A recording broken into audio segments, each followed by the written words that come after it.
Génopole est le premier bioparc français et le site où s'est développée la biologie à grande échelle. Son but, transférer les technologies du laboratoire à l'entreprise et au lit du patient pour produire des médicaments soignant les maladies génétiques. La création de Génopole en 1998 à Évry, au sud de Paris, s'appuie sur la réussite de Généton, premier laboratoire au monde de génétique humaine à grande échelle.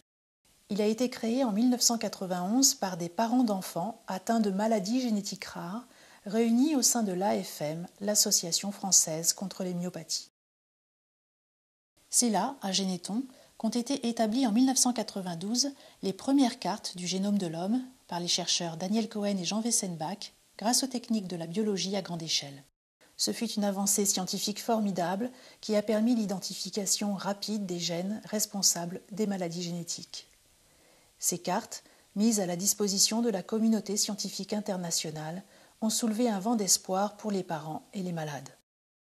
Les pouvoirs publics français ont compris la nécessité d'investir massivement dans l'aménagement d'un bioparc autour de Généton et de deux autres grands laboratoires également implantés à Évry, le Centre national de séquençage et celui de génotypage. Depuis, Génopole n'a cessé de s'étendre et compte aujourd'hui 66 entreprises de biotechnologie, 21 laboratoires académiques, 17 plateformes technologiques mutualisées, ainsi qu'une université et un grand hôpital de 1000 lits qui ouvrira ses portes à la fin 2011. Après les cartes du génome, Généton s'est orienté vers la thérapie génique. Le laboratoire développe actuellement la production à grande échelle de vecteurs de thérapie génique essentiellement à partir de virus rendus inoffensifs. Ces vecteurs transportent un gène sain dans un organisme malade pour remplacer le gène défectueux. À l'été 2011, Généton ouvrira le plus grand centre au monde de bioproduction de vecteurs de thérapie génique pour des essais sur l'homme, aboutissement de 20 ans de recherche, comme l'explique Frédéric Reva, directeur général de Généton. Pour nous, c'est un outil extrêmement important puisqu'il va nous permettre de répondre à de très nombreuses demandes d'essais cliniques à travers le monde pour faire avancer la thérapie génique dans de très nombreuses pathologies. Ce que nous développons ici pour les maladies rares sera utilisable demain pour des maladies fréquentes qui représentent de vrais problèmes au plan mondial, comme la maladie de Parkinson par exemple, la dégénérescence maculaire liée à l'âge, la maladie d'Alzheimer, les problèmes d'insuffisance cardiaque. Et ce que nous faisons ici réellement, c'est d'inventer la médecine du XXIe siècle. Génopole ne cesse d'intégrer l'évolution des technologies, lesquelles ont enregistré des avancées spectaculaires depuis 15 ans. En 1995, à Évry, Jean Wessenbach, directeur du Centre national de séquençage, participait au programme de séquençage du génome humain en séquençant le chromosome 14.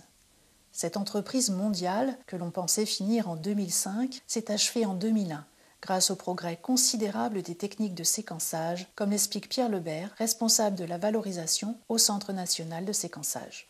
Le cycle de vie des machines de séquençage, je dirais, s'accélère de plus en plus. Et aujourd'hui, c'est tous les 2 à 3 ans qu'on a des machines de nouvelle génération qui arrivent sur le marché. Et donc il nous faut tester et installer en production. Alors aujourd'hui, un séquenceur de deuxième génération, comme on les a actuellement, coûte environ 500 000 €. Et donc ce sont des machines qui peuvent séquencer, pour donner un ordre de grandeur, un génome humain par jour. Le séquençage du premier génome humain, donc le projet génome humain, le coût se comptait en milliards de dollars, alors que maintenant on est capable de séquencer un génome humain pour un coût de 5 000 à 10 000 €.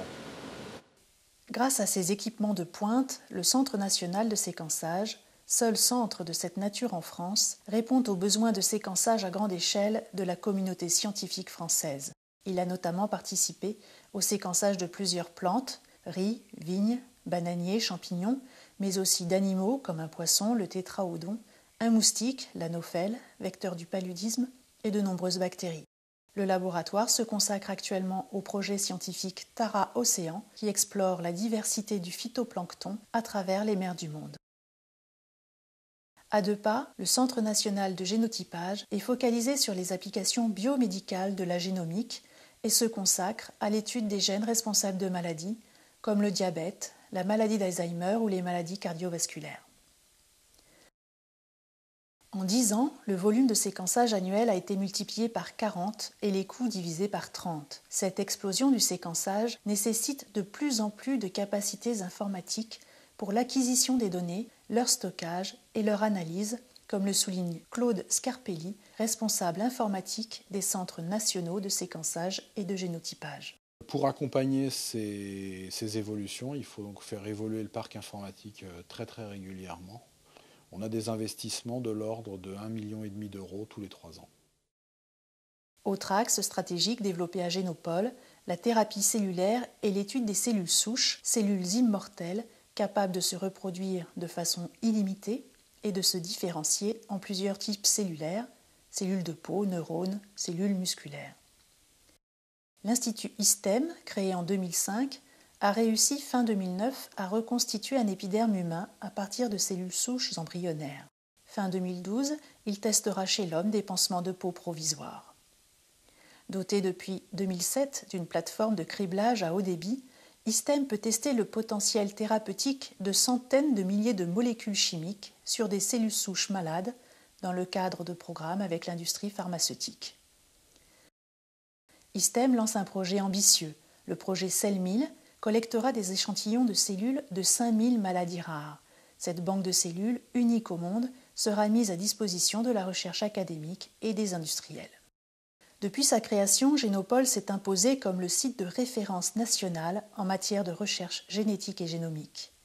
Avec l'ouverture prochaine de l'hôpital, le bioparc va franchir une nouvelle étape de son histoire. Il créera d'ici quelques mois un centre de recherche clinique translationnel face au centre hospitalier, afin que les médecins et les chercheurs travaillent en lien étroit pour que les innovations mises au point dans les laboratoires profitent le plus vite et le mieux possible aux patients soignés à l'hôpital.